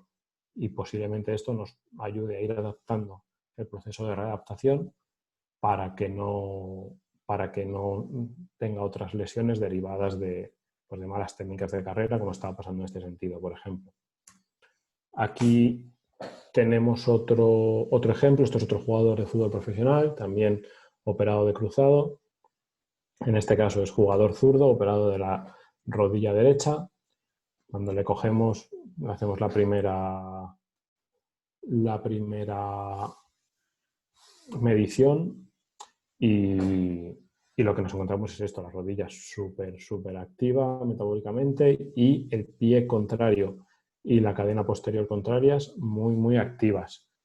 En este caso, por lo que nos comenta el club, el jugador está entrenando también por su cuenta, pues está intentando hacer incluso más de lo que debe y claro, pues posiblemente por ese mecanismo de sobreprotección de la rodilla, en este caso está cargando en la pierna contraria y como podemos ver el pie pues está metabólicamente muy activo y esto puede derivar, por ejemplo, en una lesión o tanto de quinto metatarsiano como del resto o en una lesión de bíceps femoral si esto va en aumento. Entonces sí que se le explica al club, el club le toma las medidas que decidiese, que no sabemos cuáles fueron, para que este jugador pues, eche un poco el freno y sí que vemos que en las siguientes se le van resolviendo estos procesos metabólicos hasta que aquí, como vemos, ya empieza a golpear el balón, pero el pie no está tan metabólicamente activo, con lo que ese riesgo está reducido y sí que pues, al final todos esos impactos con balón, tanto a nivel de golpeo con pierna izquierda, absorción de cargas con la derecha, está activo, pero son unas asimetrías que no nos preocupan demasiado. De hecho, el jugador a día de hoy está compitiendo y no ha vuelto a tener ningún problema. Pero lo que tenemos que ver aquí es pues, no solo la simetría por el ligamento cruzado anterior, sino que la cadena posterior contralateral, pues por esa sobreprotección, por esa compensación de la que hemos estado hablando, puede estar también mucho más activa metabólicamente por esa asimilación de cargas, al final está recibiendo mucha más carga de la que debería para que la rodilla que le duele al jugador no la sufra, y ese pie que está absorbiendo al final todos los impactos, que es el que al final puede terminar lesionándose. Por tanto, pues, una vez más lo que os quiero decir es eso, que tenemos que buscar no solo en dónde está el problema, sino todo lo que hay alrededor e intentar tener esa visión multifactorial, esa visión global de lo que está pasando durante nuestro proceso de readaptación. Y ya en resumen, con esto acabo, por un lado, que la progresión hacia la especificidad se base en la calidad, es decir, si nuestro jugador no está preparado para pasar de fase en una readaptación, que no lo haga, da igual lo que digan los plazos, si no lo está haciendo bien, lo único que vamos a hacer es añadir carga a un patrón que no es el correcto y vamos a ayudarle a que se lesione o a que no recupere de la forma adecuada. Por otro lado, la lesión es un evento multifactorial, no depende solo de un factor y por tanto no podemos centrarnos en un factor. Tenemos que identificar qué determinantes están siendo más importantes en este jugador y qué patrones son los que están desencadenando la lesión para poder actuar sobre ellos, lo que hemos visto antes. Por otro lado, que cada lesión y cada jugador son distintos, hay que individualizar. Posiblemente lo que sea muy bueno para un jugador, para otro no sirva de nada o incluso sea perjudicial. Por tanto, dentro de las capacidades y de las posibilidades, hay que intentar individualizar lo máximo posible. Y por último, que seleccionemos variables que sean útiles, es decir, no acumulemos datos. Si yo sé que, como hemos visto en la red, hay 200 determinantes distintos, no puedo controlarlos todos, voy a utilizar los que me den la información con la que yo pueda progresar. Y será durante todo el proceso cíclico que hemos visto donde vayamos seleccionando y descartando estas variables. Pero al final, si acumulo muchos datos, al final no voy a analizar ninguno y no me va a servir para nada. Así que, bueno, pues muchas gracias a todos. Espero que os haya parecido interesante y que os hayáis quedado con alguna idea que podáis utilizar. Y nada, aquí estoy para cualquier pregunta que podáis tener o para resolver cualquier duda. Muchas gracias. Muy bien. ¿Se me escucha? Sí, se te escucha. Vale. Has ajustado perfecto el tiempo, Carlos. Está todo Yo medido. no he querido al principio decirlo, pero que sepáis, más que nada para no meterte presión, o sea, pero que sepáis Nada. que es la primera ponencia que realiza Carlos.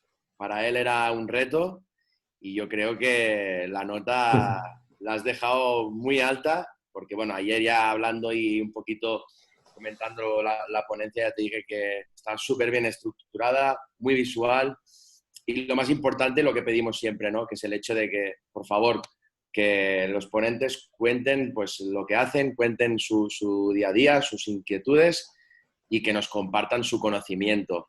Y te felicito porque lo has hecho muy bien, me ha gustado Muchas mucho. gracias. Y nada, pasamos ahora a las preguntas, Genial. aprovechando que estoy ahora aquí con el micro encendido. Quería lanzar la primera y es a que tú crees, teniendo en cuenta lo que has comentado antes de que hay miles de factores, ¿no? Pero ya que has Sí. comentado que os preocupa, ¿no? O de las grandes preocupaciones que tenéis en la cantera del Rayo, que es el hecho de que están habiendo muchas lesiones de cruzado, Sí. a qué se puede atribuir? ¿Vale? O a qué factores, qué es lo que Sí. tú me podrías contar sobre ello. Vale, bueno, Es sobre todo, una pregunta muy abierta, ¿eh? sí, Pero sí, es muy abierta, pero quiero que me des tu genial. opinión. Vale, yo creo que, bueno, es algo multifactorial, pero uno de los factores que puede estar afectando, o sea, el estado de los terrenos de juego, pues al final, en función de las categorías, no todos los terrenos de juego son césped de última generación, y si a esto le sumamos que todos los jugadores quieren llevar las últimas botas que salen, pues muchas veces utilizan botas con los tacos más altos de lo que deberían para estas superficies y esto puede ser un factor que esté afectando bastante. Por otro lado, si a eso le sumamos los que están en proceso de crecimiento, que muchas veces el control neuromuscular no es el adecuado, pues en cuanto existe una acción que les deriva en ese valgo, si encima las botas se quedan clavadas en el césped, por ejemplo, pues ya tenemos ahí uno de los mecanismos. Al final, creo que son muchas pequeñas cosas, pero una de las cosas en las que estamos intentando educar a nuestros jugadores es precisamente en eso, en la selección de las botas, en que se fijen más en lo que les interesa que en lo que les gusta visualmente y demás. Muy bien. Y la segunda es respecto a la termografía. Sí. Se correlaciona bastante, por ejemplo, cuando un jugador acaba un partido y entiendo que al día siguiente se hace la medida, ¿no? Se hacen las pruebas y él presenta o manifiesta un dolor en la cadena posterior. En esa imagen se refleja, correlaciona con las sensaciones del jugador o no. 99% sí. O sea, hay alguna vez, por supuesto, que no, pero por lo general, siempre que el jugador manifiesta que siente algo, es porque tiene algún proceso metabólico activo, pues ya sea, pues, hombre, si has notado un pinchazo, por ejemplo, pues va a ser muy claro, pero incluso cuando simplemente se nota que está cargado o que tiene ciertas molestias, en la imagen se suele ver prácticamente siempre. E incluso hay veces que el jugador, que es lo más interesante yo creo, hay veces que el jugador no siente nada, pero tú le tomas la imagen y ya sí que la imagen, tanto la imagen como la visión artificial, te está diciendo que existe una simetría y que ahí puede estar pasando algo, aunque el jugador no sienta nada. Entonces te lleva pues, a hacerle un estudio al jugador o a lo mejor que pase por camilla antes y ver cómo está la musculatura, aunque él no sienta nada. Se le puede hacer una dosificación de la carga, ¿no? O sea, Eso es. Sí, en función de lo que se vaya viendo se y le del grado regula. de asimetría, puedes pues, apartarle del último ejercicio, ponerle de comodín si quieres que puede jugar, o directamente pues, que se quede en camilla pues, en función tanto de las sensaciones del jugador como de las sensaciones del cuerpo médico. Muy bien, vale. Pasamos al turno de preguntas. Priorizamos al área de rendimiento y en función del tiempo, igual daremos al final también para los que están de invitados, ¿ok? Entonces, Genial. Gerard Piniés, cuando quieras. Muy bien. Bueno, Carlos, muchas gracias, felicidades, me ha gustado muchísimo la Gracias, Gerard. presentación y sobre todo la claridad con la que tenéis organizado el trabajo en cantera, ya sea preparación física o la readaptación de lesiones. Al final supongo que una buena presentación sale también de tener muy bien estructurado ese proceso y de modo que se pueda presentar pues con tanta claridad y de forma visual. Entonces mis preguntas serían un poco enfocada en algo más general de las fases de preparación física que nos has comentado al principio y después una muy concreta de termorregulación, que es un detalle que he visto y pues tengo la curiosidad a ver qué me puedes decir. En la primera, has comentado que hay como 4 fases de preparación física y que respetáis pues que en cada una de ellas el entrenamiento pues tiene unas orientaciones. Entonces, en el momento en que un jugador se lesiona, yo entiendo Sí. que para hacer un return to play de calidad, pues tendrías que alcanzar un poquito, saltar esas fases, ¿no? Hacia la cuarta fase de rendimiento donde un jugador está preparado para competir a priori. Entonces, un jugador joven, en readaptación, ¿lo hacéis saltar por esas fases o a lo mejor si está en aprendizaje motor, intentáis que la readaptación se quede como a esa etapa? ¿O le metéis estímulos también de otras etapas? Esa es mi duda. Vale, es una muy, muy buena pregunta. Te agradezco que me la hagas. Mm, A nivel de trabajo más específico en gimnasio, sí que intentamos no hacer al jugador, independientemente de la edad que tenga, sobre todo no hacer al jugador realizar tareas para las que no está preparado estructuralmente. Pues, entonces, sí que intentamos llevar un proceso de readaptación muy, muy centrado en esa progresión pero hacia las demandas que él va a tener en el partido.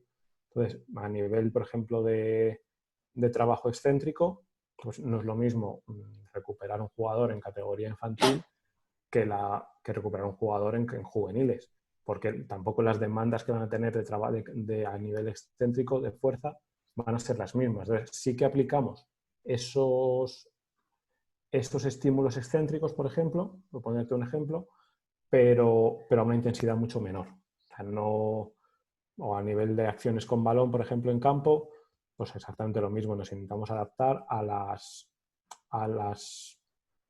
requerimientos que va a tener.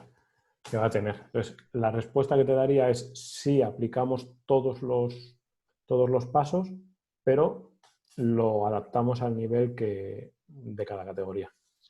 Ok, genial.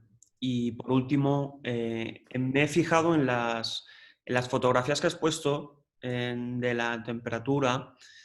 ¿Sí? Me he fijado que justo cuando se lesiona pues en este caso la rodilla, y después de estar operado donde la temperatura aumentaba muchísimo, que es algo obvio, Sí. la otra pierna, la pierna que no está operada o que no está lesionada, también aumentaba ligeramente la temperatura. Entonces, de forma ¿Quieres negativa, ¿Quieres que vayamos a la foto y me preguntas sobre la foto?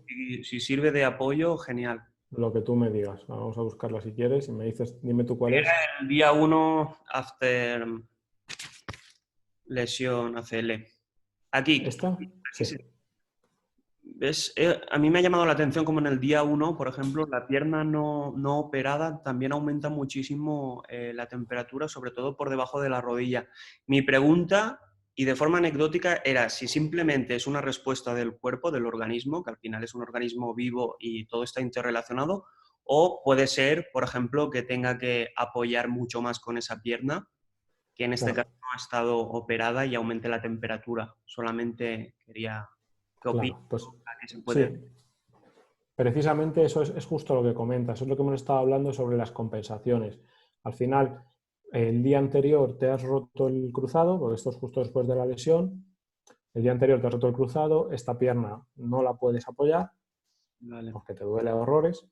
Entonces cargas todo el peso sobre la otra pierna. ¿Qué pasa? Que empezamos aquí a nivel de tibial anterior, empezamos a asimilar la carga que deberían estar recibiendo las dos piernas. Entonces empieza a aumentar esa temperatura, el nivel metabólico, pues esa musculatura está mucho más activa. Por tanto, la temperatura que capta la cámara es mucho mayor. Ok. Por ejemplo, lo que os te comentaba de aquí es exactamente lo mismo. O O sea, al final la absorción de toda la carga se la está llevando el pie. Claro. Para proteger esa rodilla que no hace la flexoextensión que debería. Entonces, la absorción de los impactos que tiene que hacer toda la cadena anterior y posterior de la pierna lo está haciendo el pie. Ok, sí, sí. Muy bien, pues solamente era esto, que me había llamado la atención a ver qué me podías comentar. Sobre ello, te vuelvo a agradecer la ponencia que has hecho y todo lo que nos has mostrado y nos va a servir de mucha ayuda personalmente, hablando desde el área de rendimiento de Chivas. Nos va a servir de mucho apoyo para pues, tenerlo en cuenta en cuanto a nuestras readaptaciones. Muchas Me gracias. alegro mucho. Gracias a ti, Gerard, por tus palabras. Vale, le doy paso a Cora, que es uno de nuestros readaptadores precisamente.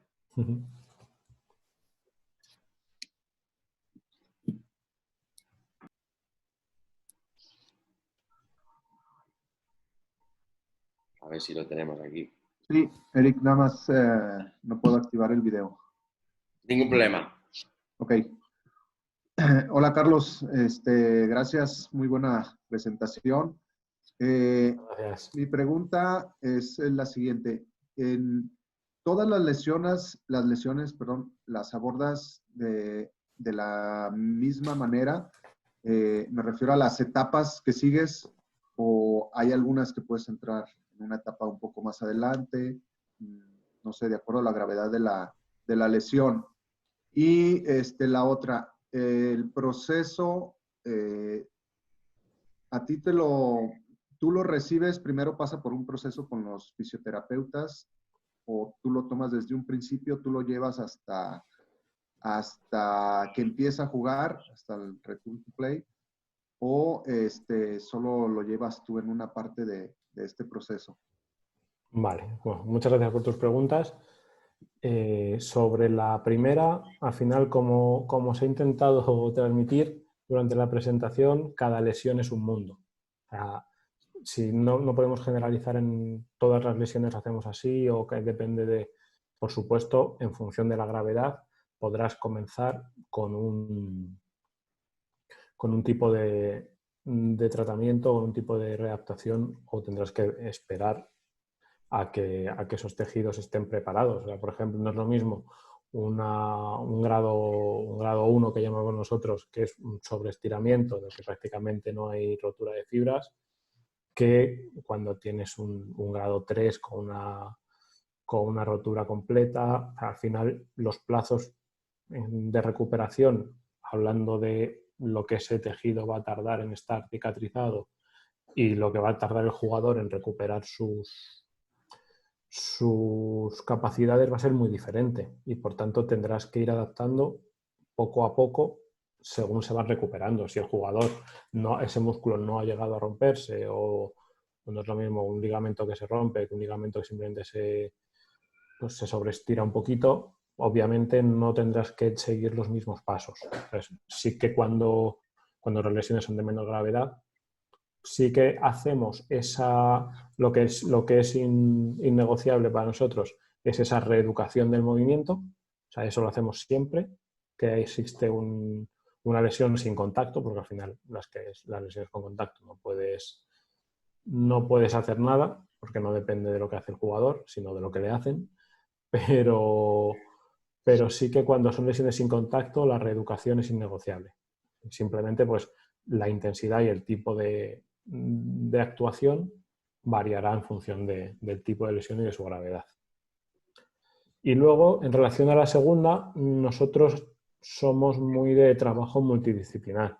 Desde que el jugador se lesiona y llega a la clínica por primera vez hasta que el jugador vuelve ya con el equipo y vuelve a competir, todo lo que se hace y todo lo que se decide es consenso entre mi compañero Javier, que es el que lleva el área de fisioterapia, y yo. Al final nosotros nos reunimos de forma diaria, todo lo que se hace va en consenso. Obviamente yo no me meto en temas de tratamiento de fisioterapia porque tampoco sabría, pero sí que todo lo que yo desde el día 1 de readaptación hace trabajo de fisioterapia, hace trabajo conmigo hasta el día del return to play. O sea, siempre trabajamos mano a mano al final. Muy bien. Doy entrada a Edgar Capetillo.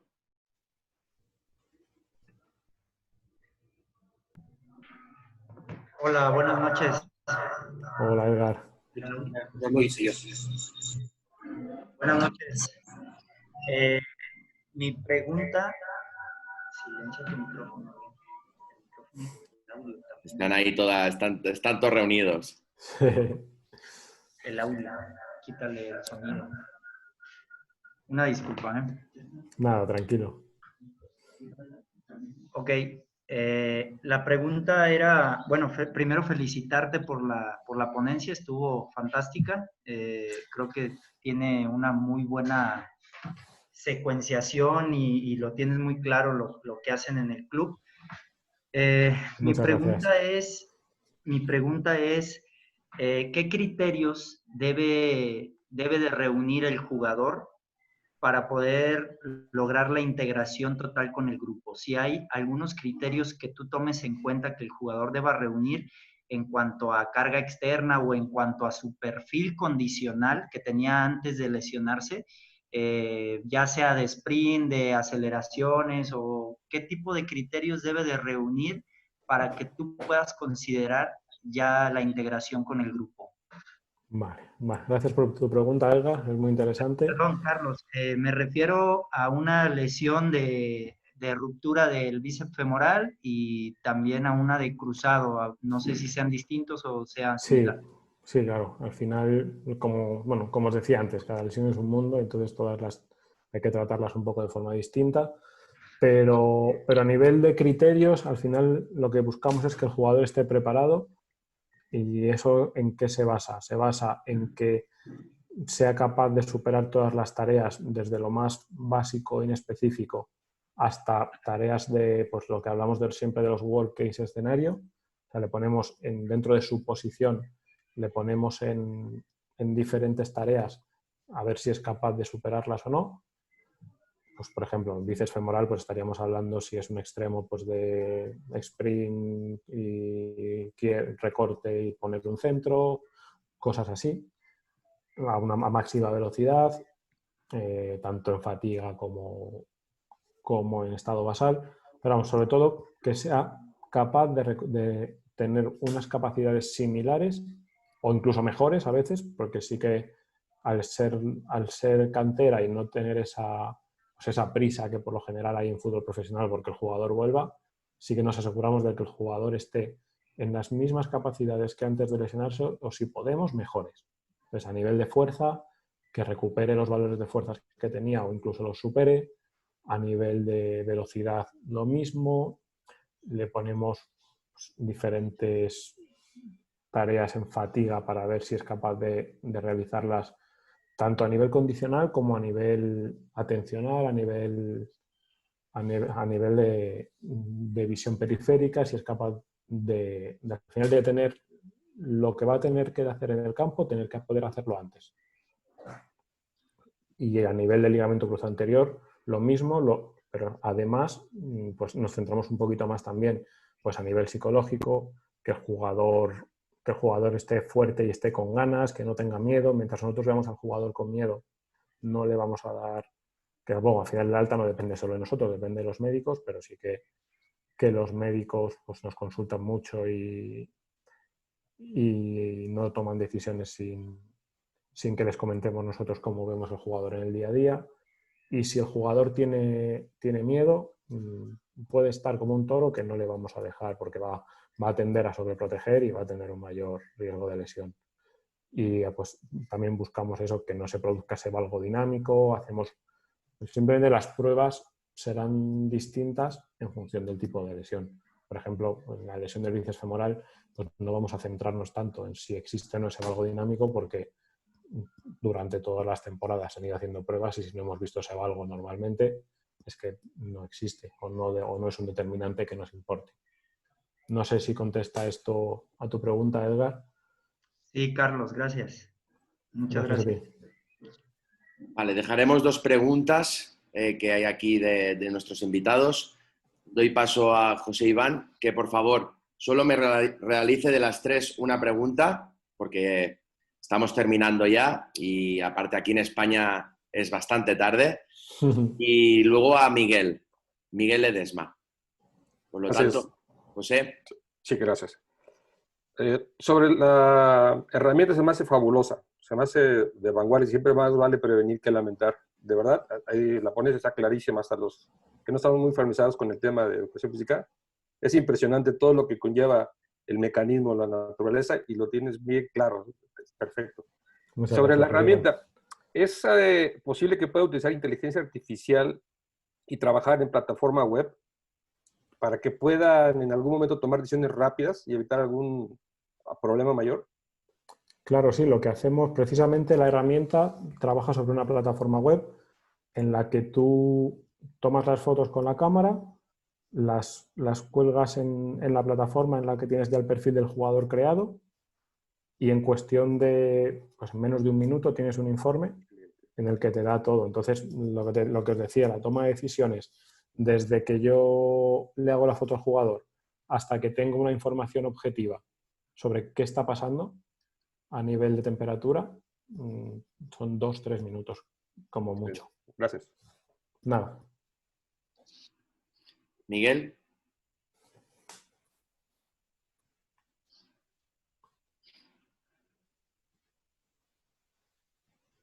A ver si está. Sí, Miguel Ledesma.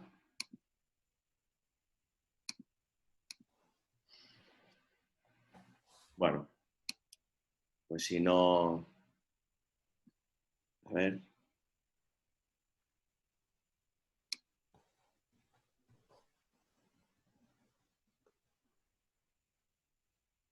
Pues ya está, estaría ya. ¿Vale? No hay más preguntas. Nada, Carlos, que muchísimas gracias. De verdad, te lo has currado muchísimo. Ya has visto el feedback de la mayoría de aquí, de los oyentes, que ha sido muy bueno. De verdad, personalmente te felicito y te doy las gracias por compartir pues, todo tu conocimiento y tu día a día, por tu disposición también y perdonarte por las horas que te hemos hecho hacer la presentación, pero que yo creo que ha sido bastante de nuestro agrado y que, como ha dicho Gerard, nos va a servir muchísimo luego pues, para aplicarlo en nuestro contexto y quién sabe pues, si Chivas nos podemos plantear el uso de esta termografía para bueno, detectar alarmas y en la prevención de las lesiones. Ojalá. Ya nos explicarás más con profundidad si hace falta. Cuando queráis, sabéis que aquí me tenéis para lo que haga falta. Y nada, daros las gracias a todos. Primero a ti por la confianza y por la invitación, que como bien has comentado, para mí era un reto y al final lo he disfrutado muchísimo y me ha gustado mucho la experiencia. Y gracias a todos por el feedback que me habéis dado. La verdad que es espectacular. Así que gracias también al área de rendimiento de Chivas en general por estar aquí, que yo sé que estáis también ahora muy liados con la vuelta al campo y demás, por lo que tiene mucho más mérito que estéis ahí delante de la pantalla todo este rato.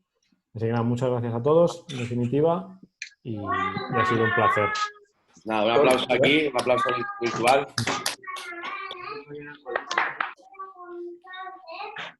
Muchísimas gracias. Muchísimas gracias a todos, os mando un saludo y que tengáis buena tarde y buenas noches. Muchas gracias a todos. Hasta luego.